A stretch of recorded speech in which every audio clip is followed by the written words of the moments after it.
Welcome. Hello, everyone. Welcome to the LookUp Africa panel discussion. I'm Daniella Appiah from Ghana, your moderator for today.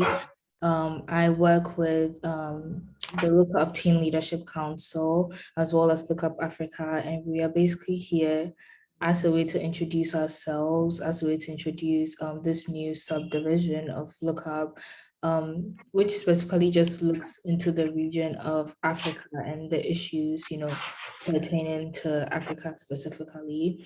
So I'm going to introduce our four amazing speakers that we have today. In fact, I think I'm just going to let them introduce themselves.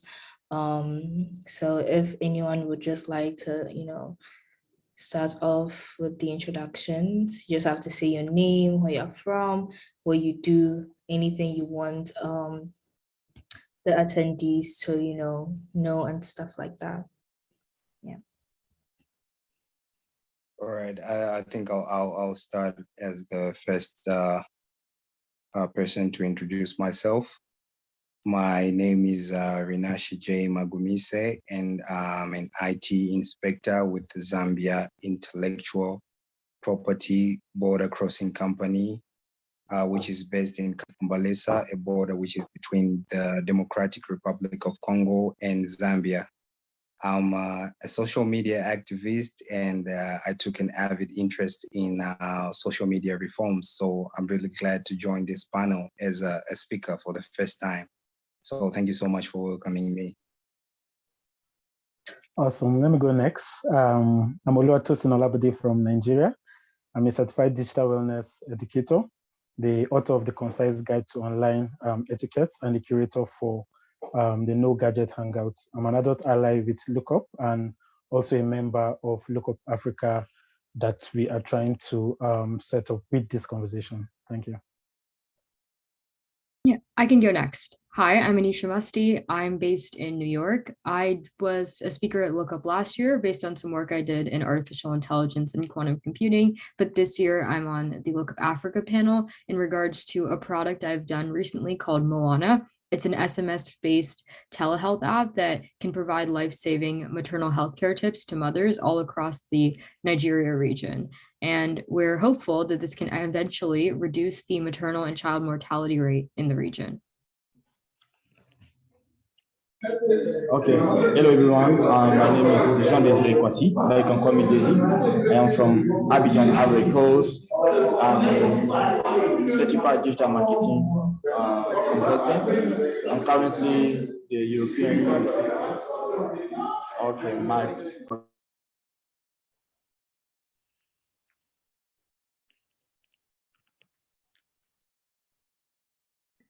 I think there's a little bit of some technical delays, but we will get right back with Gene when he is, back from checking, his background and stuff like that.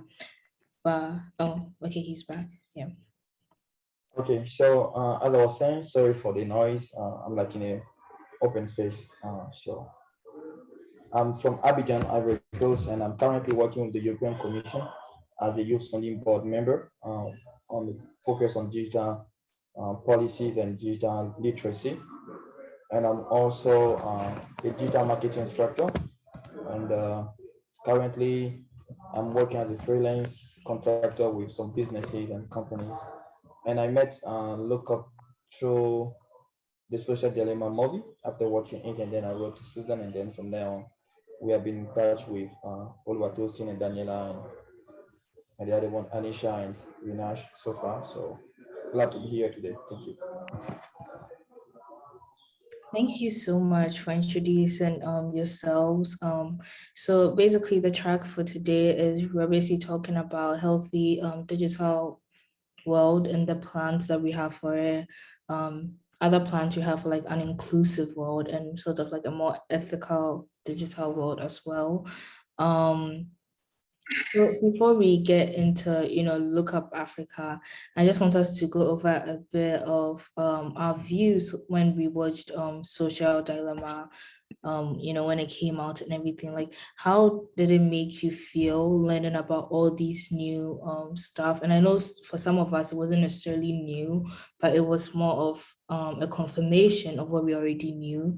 So how did it make you feel? And do you think that it should be something that like every single person on this earth should be given a chance to watch? Well, for me personally, I think it's something that we should be involved in. It's a war that has been declared upon the earth that we are aware of, but we're not doing so much about it. My story goes like there is a work colleague who shared the same documentary. So I was just going through stuff and I came across the social dilemma. I was like, okay, let me check it out. And what I really discovered was something that I was really going through, but the issues, the way it was articulated, it was just like they were explaining my story when it comes to the social media life. I remember the interviews that Tristan had together with other top executives from the big tech companies.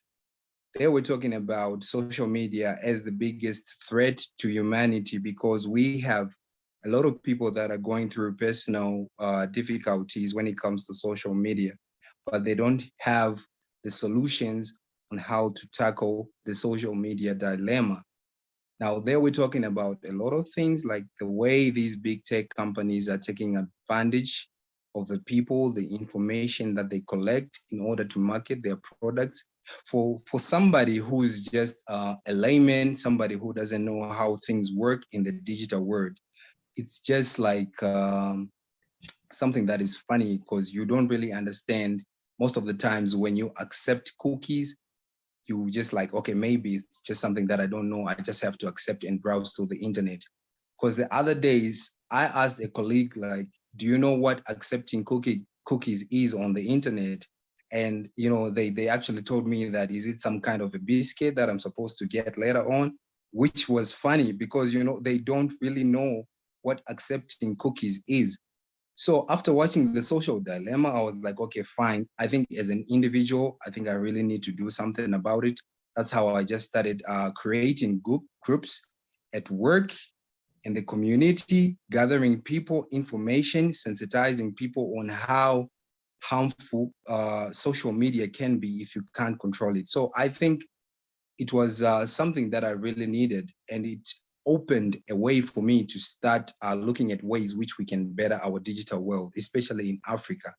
And to be specific, in my country, Zambia, I think a lot of youth can really use this opportunity as LookUp Africa to get a chance to know the solutions on how they can conduct themselves when it comes to the digital environment. So I think it was a really good documentary.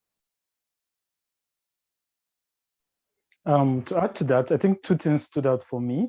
The first is that watching the documentary brings us to a place of consciousness. A lot of us are aware about these technological platforms and how the interactions we're having within these spaces, but we're not really conscious to the impact it's having in our lives. And a lot of times within the technological space, the way impact falls, whether positively or negatively, is through the concept of drifting.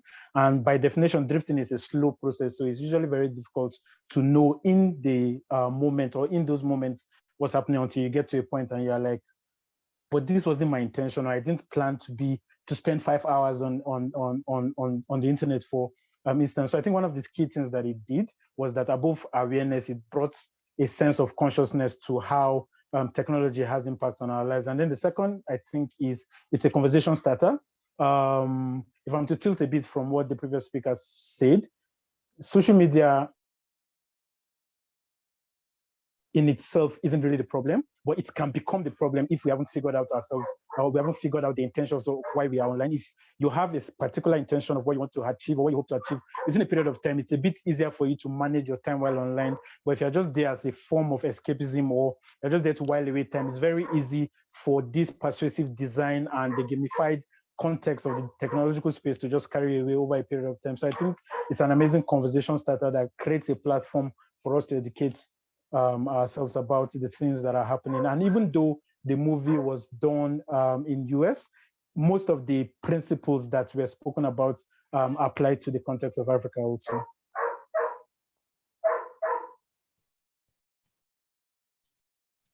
Yeah, okay. Yeah, sure. So sorry. So like just add to what the previous speakers have been mentioning so far. I think like after watching the social dilemma, it brought to to everyone like the question. Most of the time, people will just accept like the rules and just go in every app. Like nobody going to read like the agreements, what is inside, what does it include, what are the information that will take from you, and what they're going to do with the information. So the social dilemma, in addition to all the things that the other speakers have mentioned, really point out the fact that people should more focus on the human advancement on a more ethical way instead of like focusing on the customer or being customer centric, like how the big tech will do. Mostly when you watch the social dilemma, it shifts your attention from the business aspect to the mankind aspect, like to the health of humanity. How should people focus on how they are improving humanity health instead of having this economic centricism that is going on in all the apps that are coming out. So the social dilemma is not all about, for me, it's not all about social media only, but it's for every app, every software that will come out.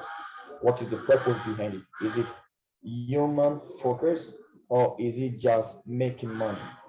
You know, the social dilemma shift the attention of the public to say, hey, it's true that every business has a purpose to make money at the end of the day, but this purpose should not be above human values. That's what I want to say. Yeah, I definitely agree with everything that was said. And I think when I first watched The Social Dilemma, it led me to the realization that a lot of things in our society have a lot more underlying implications than what we might previously believed. And I think the biggest lesson from The Social Dilemma for me was that if you're not paying, you probably are the product. And I think that this lesson has applied to me in many, many different areas, even if it's not like social media, because you're saying, okay, I'm not paying for this. How is this product making money? And a lot of the times the answer will be that they're selling your data or they're selling something to do with you. For example, in the United States and across the world, just college admissions exams, you pay money to take them. But more than that, it's not that expensive. And they sell your data from taking that test to colleges and other educational institutions. It's something that maybe you would not have ever thought of before, but after seeing The Social Dilemma and that sort of analysis into our everyday lives, you realize that so many things have more than there is on the surface. And I think in the case of social media in particular, it definitely for me has made me more conscious of what I put on the apps, how much time I spend on the apps, and kind of what measures I can take to make sure that I don't fall into the trap that they're trying to put me in. And at the very least, it made me more aware of what's going on.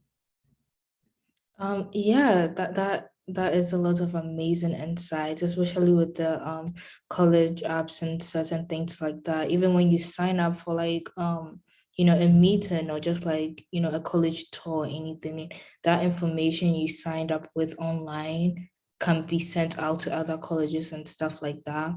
So it's definitely an eye opener when you watch The Social Dilemma and you see like how and why all these things are done, and then it just makes you rethink some certain things. um Moving on, Oluwatosin wrote a book about sort of a concise way, basically putting together some social media etiquettes you can use in like your daily lives. I'm just going to pose this question to him for him to give us a few, like just a little bit of like an overview about what the book is like. You can definitely check it out. I will put the link to it in the chat. But Oluwatosin, what made you, get up and write this book about guiding people on, certain things that goes on like on social media, certain things people do on social media? Like, what made you feel like this was needed in the world? Yeah, I think there are three reasons why I thought to pen down this book. The first being that I had a conversation a couple of years back with a group of friends about Twitter. And the question was just basic: if you are soft-hearted, if you are gentle, if you are compassionate, if you're empathetic, should you be on Twitter? And it was amazing to see that the bulk of the responses that came from people, it was a little bit of a survey, but it was more amongst a small group of people. It was interesting to see that the bulk of the people were like, if you're soft-hearted, you shouldn't be on Twitter. Twitter is a place where the conversations are tough, the conversations are hard, there isn't empathy, basically. So leaving that conversation, one of the things that stood out for me was, at what point did we get to where we are now, where it's okay to create a toxic society per se and leverage on the fact that these people are not strong enough? That's why they shouldn't be on the platform. So that was one key thing that stood out for me. My goal leading to the second point now was that how can we create a better society? How can we create a better world? And it's important to realize that we are now a merge of the online and offline world. So in order to create a better society, just like you have guidelines and rules that help govern offline activities and interactions across different spaces, it's important to also have these guidelines and rules within the digital space. It's also important to realize that for a lot of us, especially for the younger generation, the digital space is basically all that we've known. We were battered into this space, and nobody has really sat us down to say, like, these are the templates or these are the guidelines of what you need to do to safeguard your mental health, what you need to do to also protect the mental health of other people. I think one of the greatest disservice that I've seen, because I run a mental health nonprofit called Strengthening Society Today Foundation, and we focus on 15 to 29-year-olds. So basically, young people. I think one of the greatest disservice that I've seen amongst that age group a lot of times is that we think because we are mentally sound or we are strong in certain quotas, others should have that same level of strength. So if your ability to take an insult, for instance, now gives you that notion that every other person should also be able to take it. I remember we had a case of somebody that had died by suicide, and somebody came under the comments, and his argument was that the trigger that led to this person dying by suicide was the same trigger that he had some months back. And if he didn't die, like that other person had no right to attempt suicide. So I was just seeing a lot of conversations from the perspective of people on one part thinking that because their mental health is stable, every other person within the digital space is also stable, and so had random conversations. So I wanted to put together a very short book because it's targeted at teenagers and young people, and we live in the attention economy. It's very easy for people to be distracted. So all of you have read the book and you know how concise it is. But basically, the goal of the book was, how do I protect my mental health within the digital space? And then how do I ensure that through the interactions that I'm having within this digital space, I'm protecting the mental health of others also. Yeah, I really liked the book when I read it. It was very concise, definitely, but it also made me aware of my social media presence and certain things like that. Furthermore, on the same topic of, creating a healthy digital world, this question is, specifically directed to Anisha, because I know she started Moana, which is basically sort of an online I would say healthcare, sort of not really a provider, but just something to assist mothers and, pregnant women in Africa, give them more information about their health and, certain things like that, especially during that process. So I'd just like to ask, what made you think that, like, people needed this? Because I know it is hard to, get healthcare in certain parts of Africa. And I really like the idea of, starting an app, something they can have like easy access to. But what pushed you to, sit down, think of this, sort of create it all up, build it all up and everything? And when do you plan to, start it out? When do you plan to sort of open up the software app? Yeah, so awesome question. What really got me kind of intrigued by this whole issue was just I saw the numbers, and the numbers are crazy. Like if you see them, it's the child mortality rate in the United States where I live is less than 1 per every 100,000 births. So when I think about this, it was never an issue to me. I never grew up in a society where you would expect a pregnancy to go awry, or that a baby is born, but that might not mean that they make it to 5 years old. So when I saw online that in places like Nigeria, 118 out of every 1,000 live births go wrong and that child ends up dying before the age of 5, that really hit home with me. And I was like, oh my God, this is an actual issue.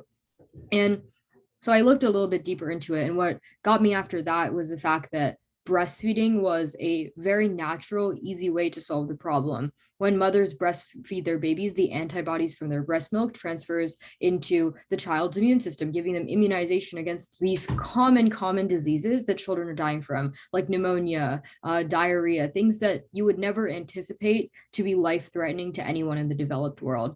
So looking at that, I wanted to say, how can we increase the amount of breastfeeding that mothers are doing? And to me, it seemed like a support issue. In Nigeria, from what I've read and talked to with people about it, the general culture is that people want to breastfeed, but they're not finding the support to do so because of the lack of healthcare infrastructure in the region. And instead of spending billions and hundreds of millions to build that healthcare infrastructure, we thought building a mobile software through SMS, which the majority of the population has, is an easy deliverable solution that can actually make an impact today.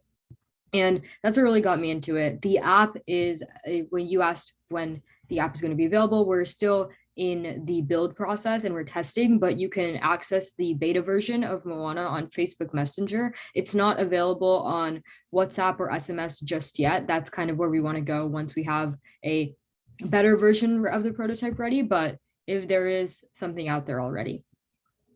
Yeah, I can't wait till it gets out to, a lot of people that would need it, and just build a much better and safer world. So now we're just going to dive right into LookUp Africa, and by that I mean we're going to be talking about our mission, our goals, our views.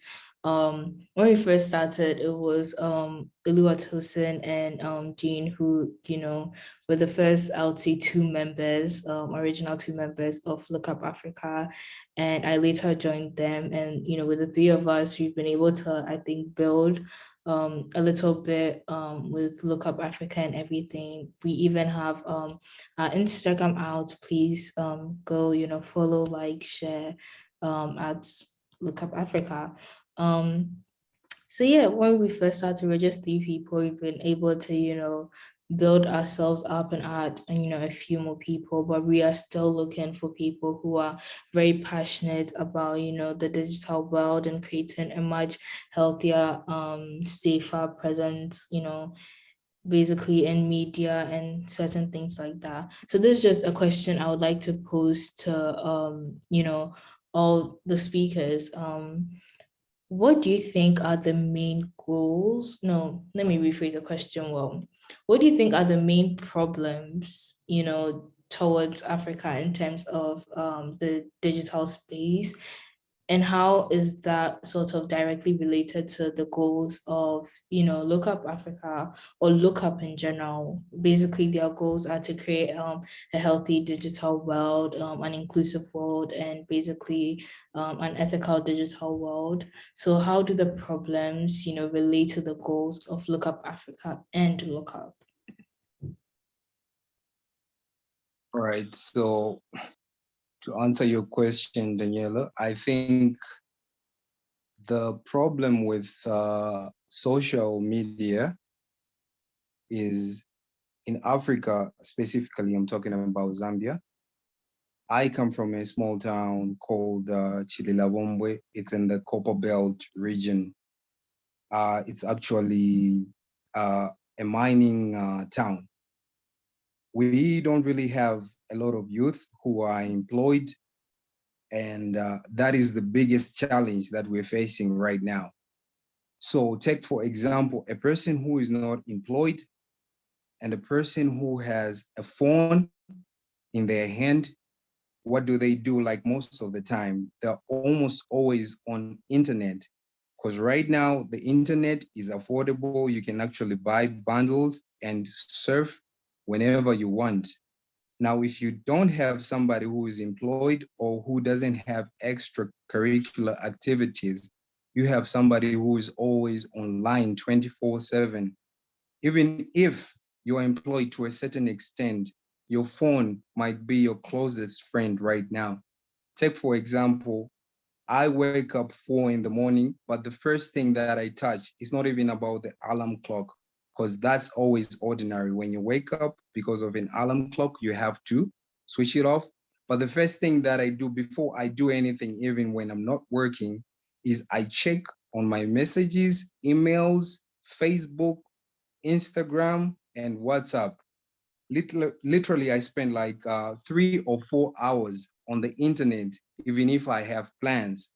So now the problem now is, how can we actually activate the feeling that this is a problem in Africa? Because most people, they are aware about it, but they don't have the enough strength to gather themselves as individuals or as a group and do something about it. Take, for example, a situation where I can actually approach a colleague. We've had several discussions in my workplace about this thing, but you'd find that you might talk about it in the first day, the second day, the third day, the issue loses value. We have serious issues that we're dealing with in the world. Let's take, for example, climate change. Everybody is always talking about it, right? Climate change, gender-based violence, and you talking about domestic abuse. But when it comes to social media, there's always that reluctancy to say, okay, fine, come on, Jay. This is not an issue that you can really talk about. But it only takes an individual who's going through a lot of personal stuff like addiction, social media addiction, for young girls out there who spend most of their time taking selfies, posting them on social media, getting likes, and maybe feeling that, okay, they're a real person if they get more likes on Facebook or Instagram, or if they have more people responding to their statuses. That is not the way that we are supposed to be living in the digital world. We need to stop creating personas where you feel like you have a separate life when it comes to the social media. Now, in Africa, I think we have to create the movement where we have to say, okay, fine, the effort that we're putting when it comes to climate change, when it comes to gender-based violence, is the same effort that we're supposed to put when it comes to social media. Because trust me, we are the generation that is going to lead in the future. We need to create leaders who are strong, who are confident in themselves, and who don't have a lot of issues going on in their personal lives. Now, when it comes to LookUp Africa, I think it's about the effort that you put. It doesn't matter how many people are in a group or how many people you're going to get, but as long as you can stand on your beliefs to say, okay, fine, we're standing up for this. Because trust me, with the internet, you have a lot of people who are listening. Right now, we have a new dispensation in Zambia. We voted in a new government on the 12th of August, 2021. And most of the people who were voting were actually the youth. So now take, for example, if we were to table in our issue as LookUp Africa to say, no, we need you to table in this issue because, by the way, they've actually created a new ministry within the Zambian government, which is the Ministry of Technology. If you were to come up with your issue and say, okay, fine, we need you to put reforms when it comes to the way people conduct themselves on social media, if you can actually sensitize children, kids in school, and be able to learn a few things when it comes to these issues that can actually help curb all of the problems that we are facing when it comes to social media. So I think as LookUp Africa, we are just starting, but this is going to be a beautiful journey because I believe we have a real issue on our hands that we need to deal with. So any idea that can actually foster development when it comes to this reform is actually welcome. I'm really glad that I met all the members when it comes to LookUp Africa, but I really believe that we have the potential to grow in our different countries because I believe that we have different backgrounds and cultures. But here in Zambia, we are ready and we're committed to this thing. So that's just my perspective when it comes to LookUp Africa.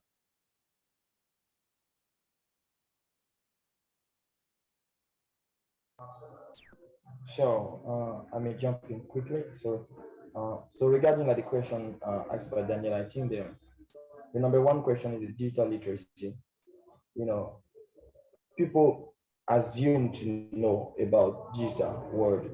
They pretend that they have the 100% knowledge about it. So I think the first thing to address is to educate them about digital policy, uh, the rules and the agreements, stuff like that.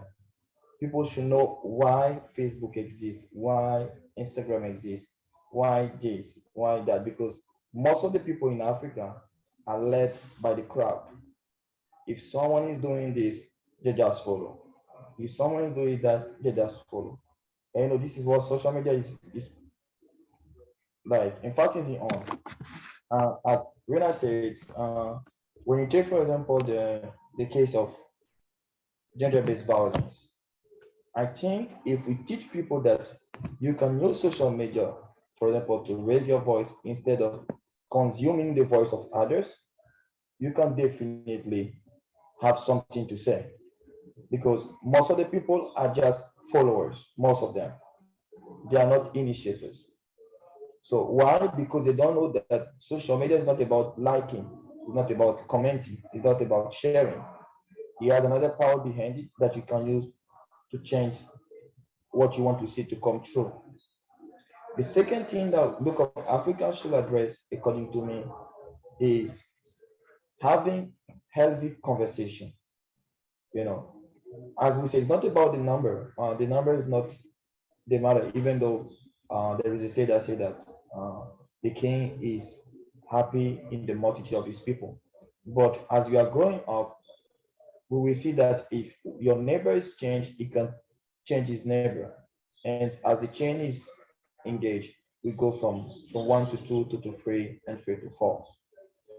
But to me, I think that the number one issue to address is the digital literacy, like saying to people, this is what is going on for real, with shocking pictures, shocking numbers, shocking evidence, like not taking as something that we have always to fight about it, but just if this is what is going on. And I'm sure that not everybody will jump in the first time, like climate change, like gender-based violence. It was not like this as if it is now. In the beginning, was people were not very considering it, but now everybody is running after it. So it's just a process. It's going to take on. Uh, but I believe that if people are well educated about everything that is going online, or the main point they should know about platforms online, they will definitely align themselves to having like a healthy talk on social media. Yeah, those are very, very, very good and unique insights to it. Um, I'm going to pose this question specifically to Oluwatosin, and right after this question, we'll just go on to answering some questions, the attendees have put in the chat, which are very, very interesting questions. I was just reading them over, and I feel like we should give sort of a bit of our attention to those because they are very good, insights to some of the views you guys have brought up. But the question I'll ask before we move on to that is, we know how sort of like social media addiction has affected the youth in terms of either gambling or, drug use and stuff like that. Um, and how it's basically affecting the youth growing up because that's what they see on social media and think that replicating it will either give them more followers or certain things like that. So how do you think the African governments are sort of acting, towards, these issues of the youth being heavily impacted by, the negative side of social media?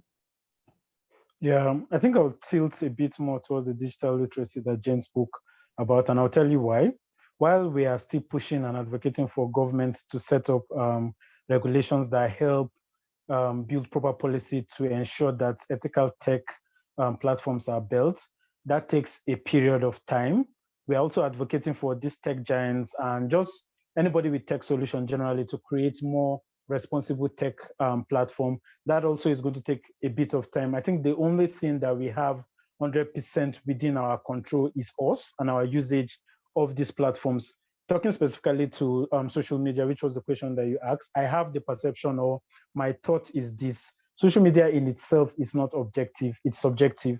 If it was objective, it would be a law across how every other person uses it, but it's subjective. And that's why you notice that one person uses it and is positively impacted, and another person uses it and is negatively impacted. A lot of research also shows that it's not just the length of time that is spent within these digital spaces, or specifically social media, that is the problem. It's how that time is being spent. One of the approaches to building a healthy digital world is the work Anisha is doing, for instance, within the context of digital health, but even within the context of digital wellness in general, just being productive with your digital usage or with your technology in general. So someone might be a social media marketer, for instance, now, and is spending 5 hours because he's doing work there, as against someone else that is just whiling away time within those 5 hours. So you're looking at pictures of other people and you're having this perception that these people are prettier than you, or these people are better fulfilled than you are. That obviously will negatively impact your mental health, as against someone that is using it for work or using it more productively. So if social media indeed is subjective, my point of view is this: we need to begin to figure out templates on how to build people to be better users of these platforms. We are not necessarily intentional with how we are using these technological platforms. You will easily see somebody with 5,000 friends on Facebook, for instance. Now, you can't really count 5 people that can support you if life hits, or 5 people from those 5,000 people can't really count on you when life hits. So what's the goal of having those numbers? And you're not monetizing your platform to say that that is the reason why you have that amount of people. And we know also that within the context, we know also that within this context, sorry, I have a bit of tech challenge. Let me stop here for a bit while I solve the technical issue. Thank you. Okay, so going on into the questions from the Q&A, Samsi posed a question sort of based on Anisha's comment on sort of like a free social media. The question is, could you guys share a few thoughts about a pay for privacy social media model? And a follow-up for that was, what would a social media business model that is healthy and also sustainable for society, like what would it look like? Yeah, I mean, I think this question kind of poses an interesting dilemma. Social media is meant to be a place where anyone everywhere can express themselves. And when you kind of put a price tag on that, it ruins the value of social media itself. It's if we start having to pay for privacy to be on certain social platforms, you notice that less people use it. For example, there's LinkedIn Premium, but not that many people end up using that. They just stick to free LinkedIn, or they go to some other social media websites like Twitter that are completely free. So it's kind of puts us in a situation where neither of us can win, but that doesn't mean that there aren't healthy social media models that can exist without a price tag. I think, although there are still issues with it, big tech right now is trying to see how they can actually do that. They've installed a lot of privacy features on different social media apps like Instagram to give you at least a more personalization so you can select what you see. And when you're scrolling through Instagram, you can actually say, there's banners at the top of ads saying, this was recommended to you based on XYZ. So there's a lot more transparency as to where the ads are coming from and how they're putting you into different groups. And I think if we just take this another step further with you being able to maybe choose which ad categories you can see, like, oh, I'm interested in football, I'm interested in healthcare, I'm interested in technology. You can see those things and you can turn those settings off, you can turn them on. And I think that's generally something that can work for everyone, because it's not expected that we want social media companies to stop ads entirely, because if that were to happen, that means that we would probably have to pay for the social media, and either way we're not really getting the best. So I think that's kind of where we can see the most healthy thing: more transparency and more personalization that comes from you, not the ad companies. Yeah, that's a very wonderful insight. Looking at the time, this is probably going to be the last question. Please feel free to DM us on our Instagram, LookUp Africa. We could answer any questions you guys have right there. But the time is a bit short. So the last question is from Julie Barrett. How much of a problem is disinformation and misinformation in Africa? And what can government and tech companies do? Just to answer that question, I think it's a big problem, colossal, because it has actually led to a lot of problems. Let's take, for example, in Zambia, we have people shooting videos left, right, and center, and they actually post them on Facebook. We have different opinions, people talking about things which are not even verified. This has actually led to people fighting political violence, especially in Zambia, in other parts of the country. As for the government, I think with the direction that the Zambian government is taking by creating the Ministry of Technology, I think they've actually done well, because just before the elections, they passed on a cyber bill, which is targeting social media activity, especially for those activities which can actually lead to political violence. And it's not just political violence. Even we have people posting videos, sexual videos on Facebook, on Instagram. And actually, I think that can actually tilt the trend that is going on in a country. If people do not verify information based on facts, they just log in and actually look at a video and say, okay, fine, this is what is happening. So for governments and tech companies, I think there is a need for them to come together and come up with a solution where they can actually distinguish what is right and what is wrong. Because from what we have actually noticed is tech companies have failed to do that themselves. We have people like Mark Zuckerberg talking about algorithms which can actually separate the truth from what is false. But the fact of the matter is, at the end of the day, the internet is not a human being who can actually verify the facts and say, okay, this is actually true based on feelings or what they've heard or the research they've made in the past. It's just information which is being posted on the internet. So it's a big task that is at hand. And if government is going to provide a solution for this kind of war, I think there is need for them to sit down together and come up with a solution, whether it's policy, whether it's sensitization, whether it's anything that is aimed at tackling this misinformation problem. Because I'm telling you, this is actually real, especially in Africa, especially in Zambia.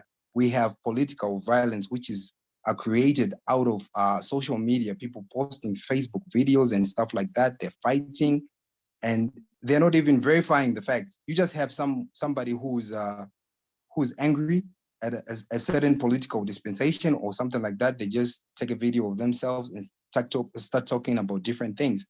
This is the issue that we're dealing with in Africa, because we don't have the youth who are ready to sit down and analyze facts when it comes to stories based on what they've heard or what they've actually researched. We just have people who are talking about their opinions and actually inciting violence. So I think it's a really big issue.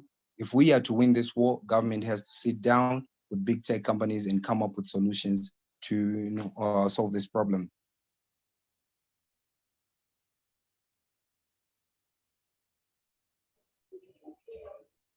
I think Yeah. oh yeah, sorry. I think like misinformation and disinformation is a matter of goodwill, in addition to like goodwill from the government, from the population, from the tech companies. If we want to stop this disinformation, this race of bad news in Africa, government should advertise more these kind of things online instead of talking all the time about voting me, voting me, voting me. Because if people don't know, they won't do it. It's like no matter like how good you would develop an app, if people don't know how to use it, they're going to use it wrong. Most of the people don't know that they can cross-check an image in Google Image, for example. They don't know that they can cross-check this information in this platform because they just don't know. And why? because the attention is shifted from what is necessary, what is important, to what will be an advantage to the government. So as a youth, as young people, I think it is good for us to get in touch with policymakers. This is what I've been doing with some organization recently this last 3 years, like setting and mainly now because we have two, like we have a ministry in charge of technology, we have a ministry and we have a team working on cybersecurity because we work on that. We say we need people to cross-check information. For example, recently, most of the people that have been telling fake news online went to jail and they have to pay a bill for that because we work that and we are keep on working on it to share to tell people like the bottom on Facebook, on social media, share is a risk. If you touch it, no matter what will happen, you have to assume it and you have to pay for it. And then you have to say it is wrong or right, but you will undergo the condemnation that you follow. So I think it's a matter of sensitization. People should sensitize people about it more and more on TV, on radios, and everywhere. Oh, yeah, that is amazing insight. We sort of went a bit over our time due to the fact that this is a very interesting conversation, but we will be continuing this on our Instagram. So please feel free to follow and DM us any questions you have. Thank you so much for joining us today. This is basically the LookUp Africa team, and we are very grateful for you all just, hopping on to hear about what we have planned and certain issues pertaining to, Africa specifically. So this is the end, and thank you all for coming. Thank you. Thank you so much. Thank you so much. And I think a few of us put our contact information in the chat if you want to follow up and ask any questions later.